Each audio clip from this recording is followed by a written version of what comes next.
Graham, we'll reflect briefly on Saturday. You've obviously had the opportunity to probably watch the game back and analyse it. What are your thoughts on the performance, first of all? I thought it was very good. I thought we did everything to win a game apart from win the scoreline. And that's the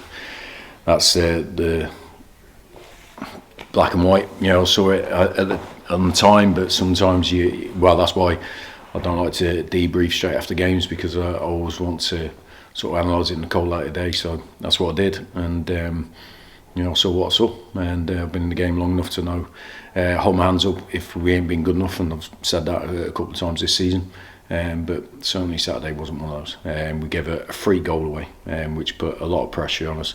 But I thought the players handled that pressure after that, continued to try and get the goal to get us back into the game. But unfortunately, we found an opponent that was really low, really compact. The whole team basically around the box at times, and blocked a lot of our efforts, and there was no space to work in. But the effort and the commitment of the players was still there all the way through. So if we play like that in the next 10 games, I would be pretty certain that we'll sit here in 10 games' time with a few wins under our belt. And that's how I see it. So for me, the players have got to take confidence from how we performed, and make sure it's easy to say cut out any silly mistakes, but believe in what we did.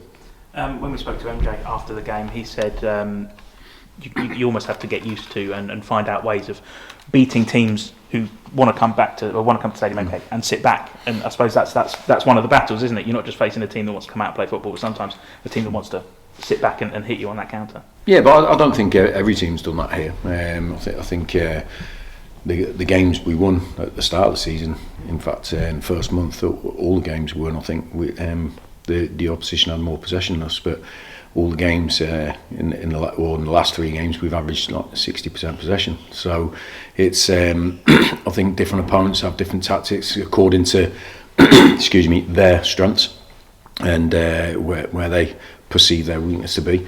We've just got to be prepared to play our game as often as possible, and then find in-game decisions and solutions to problems. And that's what football is. That's what my job is as a coach, is to find solutions to issues and problems. It's the same as players on the pitch. I know from my own time, it's the manager can't give you everything. You make 1,000 decisions in a game of football. All split second.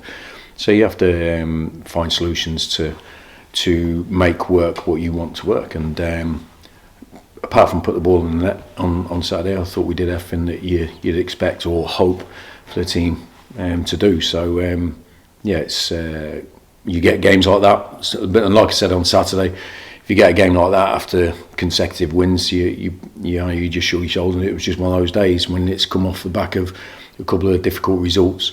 Then it's sort of it snowballs and looks a bit bigger than what it was. But I'm not going to go that way. I'm not going to dramatise everything. I think we're a work in progress that needs to compete over the course of a whole season, and that's what our focus is on. Brooklyn Field has been part of the furniture at MK Dons for many years. It's been a long time since he made his league debut, but obviously handing him his first start on Saturday, it came through, I thought, really, really well, and another youngster off the production line. Yeah, definitely. I think it's important for this club. It's got a history of producing young players for the first team. I've been really impressed with Brooke, as I've said, with a couple of other young individuals that have made their debuts. I had no hesitation in putting him in the team as soon as we knew about Cam's sort of illness. Straight away, me and Chris, we both looked at each other and said Brooklyn straight away, because he played so well against Oxford 2 weeks ago, and I just asked him to repeat that performance. I think it was one of them where I don't think he looked overawed. I thought he looked ready for it. I think mentally and physically he's in a good place. So we'll continue to push these young players to bigger and better things, and to push the senior players for a starting spot. And you also handed new contracts and first professional contracts to a number of these young players. I think Phoenix was last week. Yeah. We give one to Callum recently as well. And that must give you a sense of I don't know, well-being, or Yeah. I don't really know what the word is, that's but good, like for handing these kids this opportunity. Yeah, but look at it. I've been here 2 months or so, so the work's been put into those players by a lot of other people and the players themselves. So but they've certainly impressed me in the time that we've been here, the short time we've been here, and they've worked under us. So the pro contracts, the debut is a starting point. It's important that they understand what has to come in the future to maintain and not just maintain but get better and improve, and because the competition will be becoming tougher and tougher each year. In 1 year's time or 2 years' time, there'll be another young player coming up behind them and putting them under pressure, and they have to dislodge the senior player in front of them, and that's the competitive level of professional football. So everyone wants to, well, not everyone, but there's millions of people want to be professional footballers. So they should never take their eye off the competitive level you need to get to have a career. But they're certainly in a good place. I think they've been brought up really well at this club.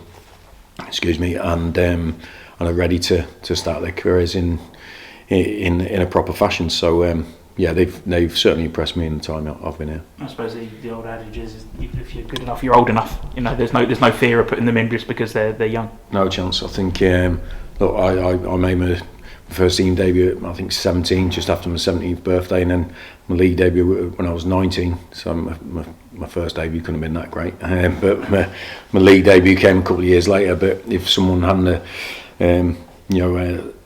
put faith in me and saw the potential in me, then I wouldn't have got my career up and running. And the responsibility on me is to do that with other players. But it's not a sweet shop where we just hand it out. You've got to earn it, and those boys can be proud of the fact that they've earned anything they've done so far. But the fight continues. On to tomorrow night then. The big games keep coming, don't they? As always, there's no easy ones in this division, and also I expect will be another tough challenge for you.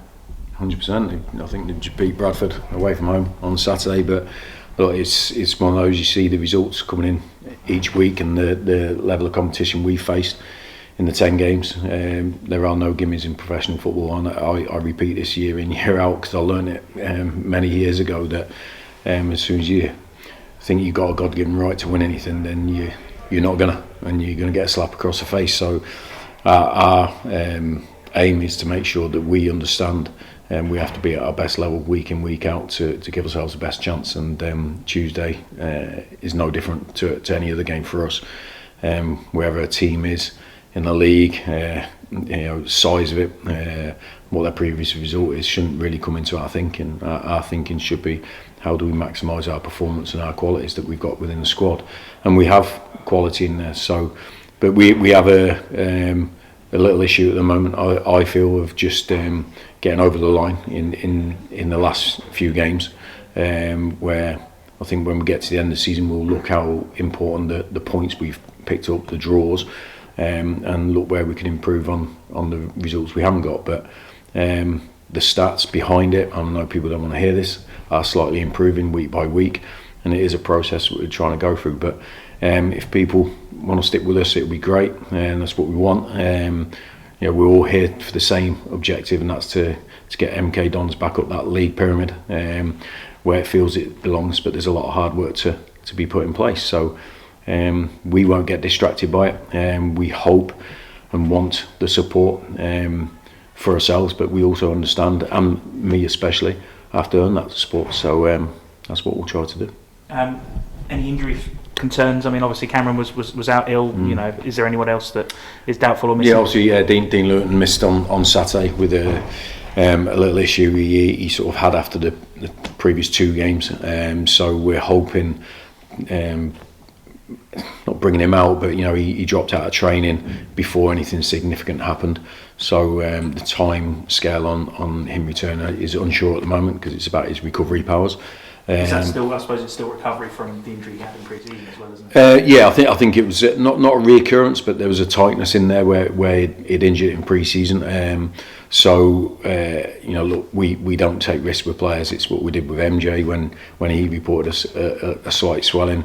We took him straight out of the firing line, because losing players for 4 or 5 months at this stage of the season is unnecessary.